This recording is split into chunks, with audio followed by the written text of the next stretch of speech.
Welcome back. Well, this will be my fifth tutorial on how to make an RPG game on Scratch. If you haven't seen the previous videos, you may want to look down in the description and click on one of the earlier videos. So I'd just like to embed a lot of different things into my videos.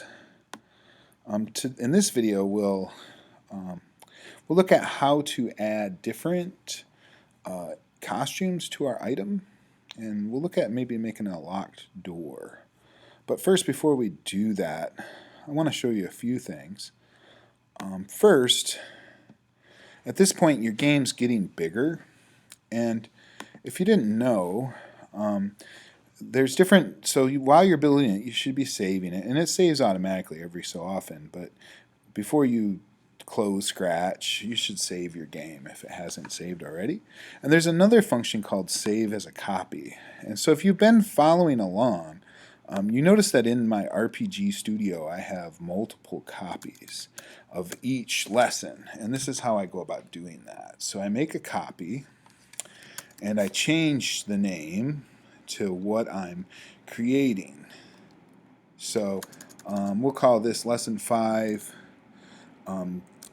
different item clones and locked door RPG.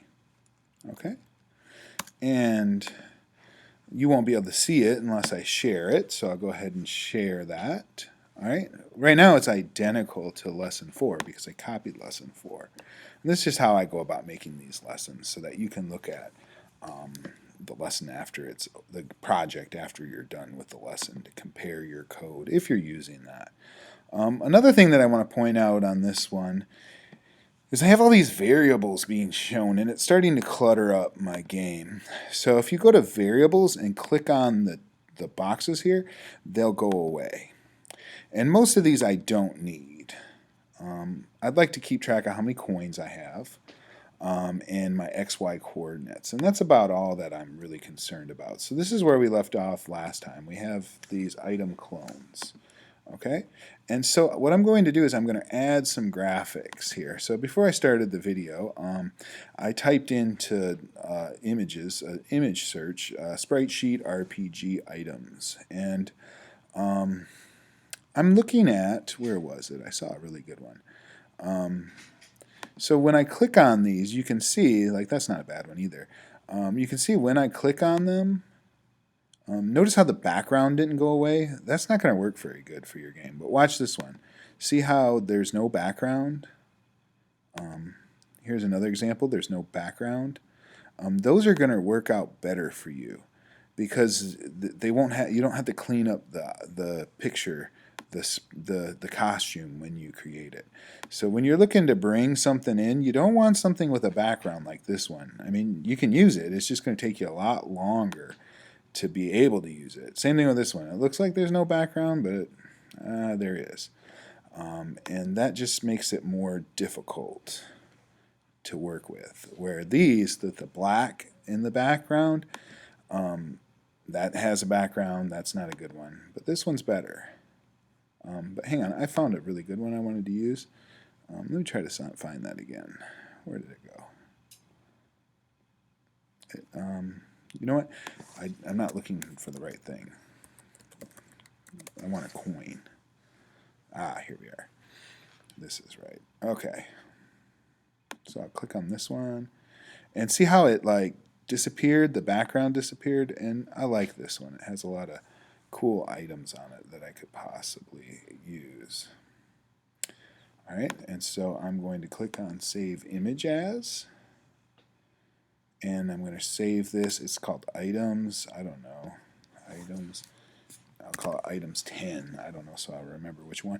And I'm just saving it to my desktop. I can just delete it later after I upload it into Scratch. All right. Okay, so also,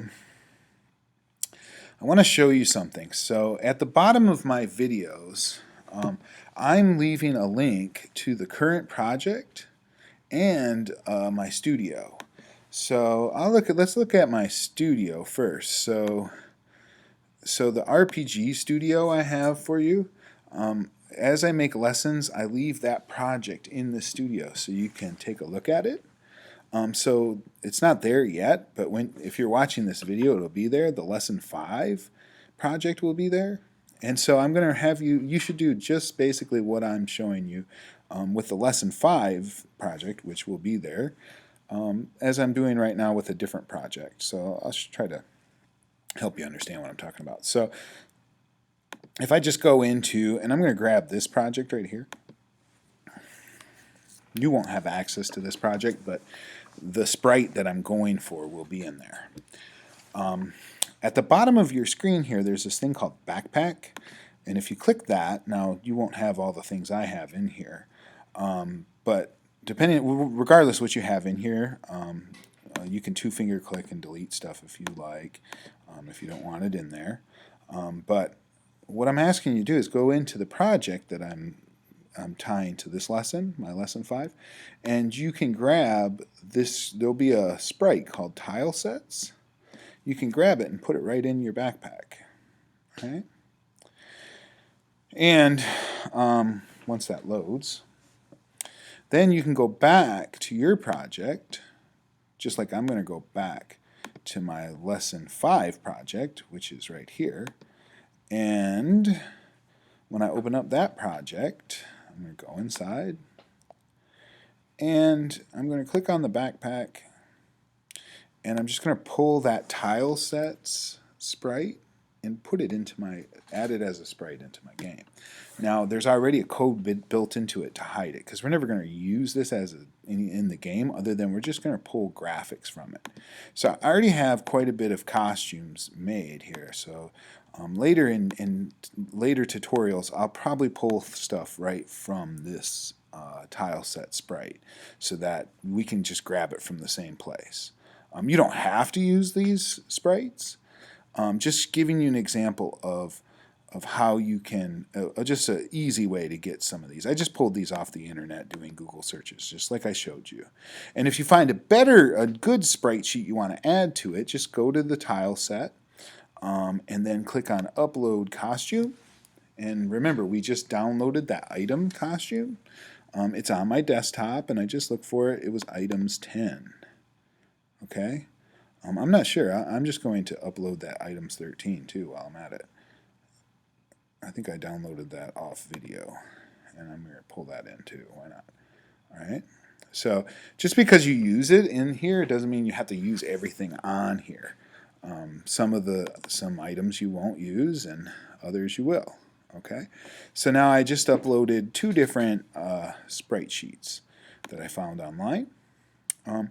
And I want to make a coin. I want a coin picture. That one doesn't really seem to have a very good coin. I don't know. I guess these things could be coins. The other one has kind of like this ruby looking thing. I could use that, and there's a key there too. So I'm going to use this one. And I'm just going to highlight and copy that ruby.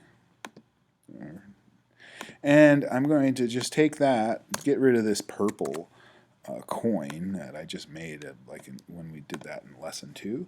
And I'm just going to trade out that picture with this green picture. And that's really that simple. If we look, now instead of 3 purple coins, I have these 3 green rupees. Okay? And so that's cool. That gives me a new costume. And I'm just going to, instead of being costume 1, I'm going to call this coin. And I'm going to call this empty. I just like empty. It's like gone. Okay, and when I make those changes, they change here automatically, which is nice. All right, so nothing changed. I just changed the name. I like to name my costumes things that I understand what they are. All right, now I'm going to add another costume. So I'm going to say this is on my coin item. Okay, and so maybe instead of calling this coin, I'm going to change the name to this sprite, because these are going to be items. Okay, I'm going to have more than just coins on this one sprite. I'm going to add keys to it now. So I'm going to highlight this and hit paint, and I have a blank costume. Well, let's go ahead and call it key. Okay, and I'm going to go back to the tile set that had the key on it, and we'll use this key right here. Copy that, go back to items, and I'm going to paste it right in. And of course, I'm going to, let me zoom in a little bit, I'm going to center it. So always center your item, your costumes. It's just a good habit to get into. All right, so I have this new costume called key. All right. So now I'm going to go into the code, and I'm going to create a new block that's going to be very similar to this, except for instead of create coin, it's going to be create key. Okay? So I'm going to say make a block, create key. Key. All right? And I'm going to add 4 inputs. And the first one is show x, y, x, y, and item ID. Okay? All right, so it's almost, as you can see here, it's almost identical to create a coin. It's just create key. All right? Okay. Now, I'm just going to double-click this and duplicate that. It's going to be basically the same code. And I don't know if this is necessary or not, but you know, these placeholders, they came from this. So I'm just going to replace them with the placeholders from this block. And thankfully this one doesn't have a whole lot to do here. Sometimes this can take a long time to replace them all. But this code's pretty basic. And instead of switching costume to coin, we're going to switch it to key.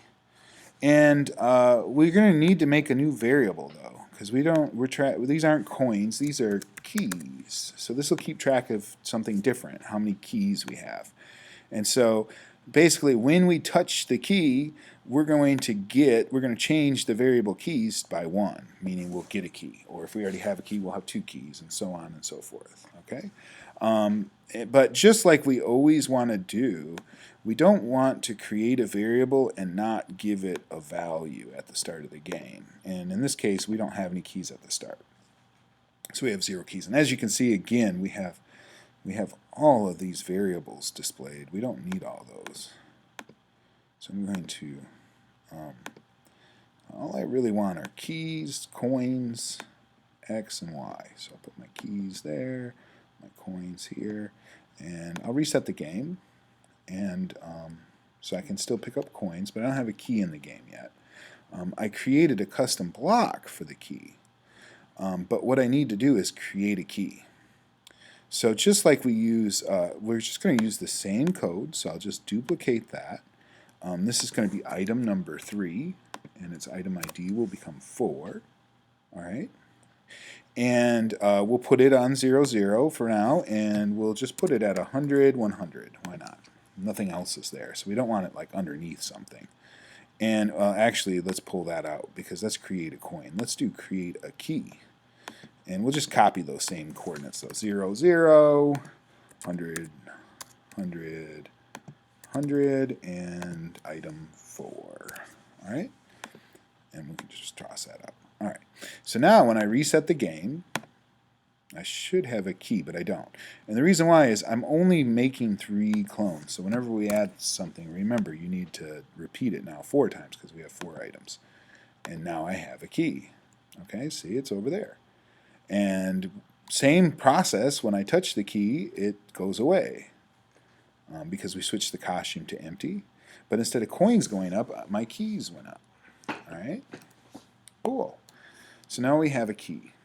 All right? I actually am going to put that key in the room over to the left. So I'm going to say it's in 0, -1. All right? Now, let's see. So now there's no key here. But when I go walking through into this room, I'm sorry, I meant to say -1, 0. Okay? I'll reset again. I want it in there. Okay? And there it is. There's the key. All right? Okay. So now let's make a locked door. For right now, I'm just going to create a new sprite. I'm just going to paint it. Just create it. And I'm going to go to bitmap. Just things work better that way. And I'm going to make a, I don't care what color it is, just a purple block here. All right. And I don't know why it's not showing up yet. Ah, there it is. Okay. Okay, so you might say, well, why isn't it on the edge? Well, I don't know why, but the default setting should be 0, 0. I don't know what sets this to be out of center, but now it's centered. Okay, and why not? We'll just go ahead and get started coding this thing. So when we start the game, center it. All right, and here I'm not centering it because, well, I want it over here on the left-hand edge. Now another way I could do is I could center it and then we could move it over there too. That's another option. But for right now, we'll just do it this way, where I'm just going to put it in the position I want it in. It's like something like this. Make it a little bigger. All right. And let's see, want to go there for me. All right, it's not bad. So sometimes I get a little bit carried away making graphics look good that aren't even going to stay there. So, well, here we go. We'll call this a locked door. Okay? And now, of course, I can walk through the locked door, and it's still on that board and all that. So, but we haven't coded it yet. Now, what we're going to do is we're going to go to player 1, and we're going to look at his code. It's down here at the bottom where we couldn't walk through walls, and we're just going to add an operator here. So we have something new that we can't walk through, and we're going to call it locked doors. So I'm going to duplicate that. So if I'm touching walls or I'm touching a locked door, then I can't go through it. All right? So now I cannot go through my locked door. Great. Perfect. All right? But I can pick up my key. All right? Now, we're going to have the key unlock the door. So, I'm back to the locked door sprite, and let's just go over the costumes real quick, and we'll just make an empty costume. All right? And we'll call this one locked door, and we'll call this one open. All right? And I may not use that, but all right. So when we start the game, we want the door to be, the costume to be open. So here's my idea. We're going to walk through, and when we enter this room, the door is going to lock. So then we'll be able to grab the key and unlock it. All right? So when I start the game, the costume is open. I'm going to say if, and I'm not sure if I will need an if, then, or else. I'm not sure. So let's just do if. Well, let's do if, then, else. Okay? And we'll go to looks. And, no, I'm sorry, operators. And we're going to use a code we use a lot with our system. We're going to say if, basically, picking what board we're on. So if my xy coordinates, so join apple banana, but join xy, if my xy coordinates are equal to -1, 0, okay, then we're going to switch our costume. So I'll just duplicate that, throw that away. We're going to switch our costume to locked door. Okay? And again, we should put this in a forever loop because this is whenever this happens. All right? Else, and we'll just say else, switch costume to open. Okay? So now I'll reset the game, and we're not on that board, so it doesn't show up. And then when I go over there, I got a glitch. And the problem is my movement. It's the thickness of that door. So what I'm going to do is I'm going to go to my XY coordinate system, and I'm just going to give myself just a little more room when I use the XY system. So instead of negative 145, I'm going to do negative 140. And I'm going to do positive 140 here instead of 145. And I'm just going to see if that works for me. You'll see. So we'll go here, and I'll go into that room, and I'm still getting that glitch. I'm going to go back to my player. Let's do negative 135, and we'll do 135. I don't want to make this too extreme because I want to kind of be in the doorway. It's still happening.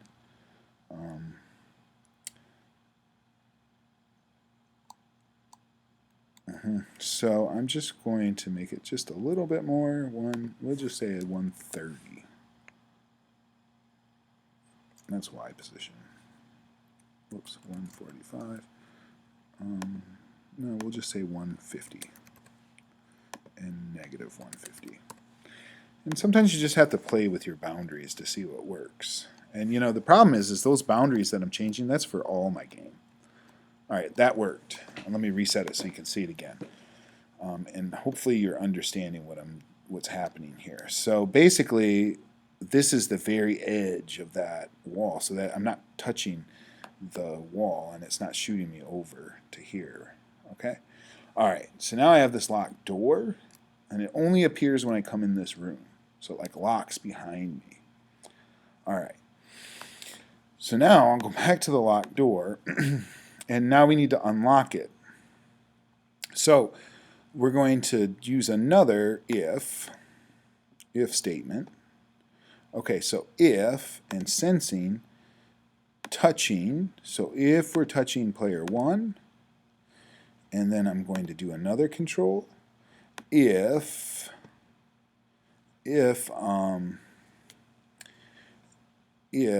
operator,